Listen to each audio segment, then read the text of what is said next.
রাজশাহীতে প্রচুর গরম ভাই, গরমে থাকা আছে না, এসি ফ্যান দিয়েও গরম লেগে গেছে, প্রচণ্ড গরম। হ্যাঁ, এই যে গরম, তারপরে বালুর চর, বালুর থেকে তাপ উঠছে খালি ঘন ঘন, তাপ উঠে বৃষ্টিতে এক ফোঁটাই নাই, মরেও যাবে দেখেন এরকম গরম যদি আরও কয়েকদিন থাকে।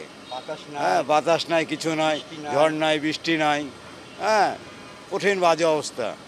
হ্যাঁ, বলা খুব সীমার। আমরা তো সারাদিন ঘর থেকে বার আছি না, যে এখন বার হলাম আবার যে ঘরে ঢুকে যাবো, কী করবো, তাছাড়া তো বুদ্ধি নাই। গরম তো ভালোই পড়ছে, তাপমাত্রা বাড়ছে, থাকা যাচ্ছে না, লোকজন খুব কম বেশি হচ্ছে।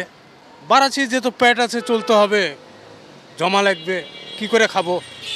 গরম, প্রচুর গরম, কাজকাম করতে আমাদের খুব ঝামেলা হয়েছে গরমে, থাকতে না, খানিক চালাই আবার বসে থাকি, কী করবো এখন এত গরমে।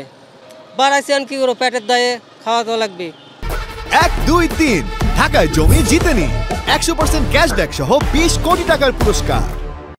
বসে থাকলে তো চলবে না, সংসার আছে তো, বউ সওয়াল আছে, বাচ্চা কাচ্চা আছে, সবাই তো আছে, মা বাপ আছে, এত তাদের তো খাওয়াই লাগবে। বসে থেকে কী করবো, আমার তো ধরেন তো কিছু নাই, লোকজনও খুব কম চলছে।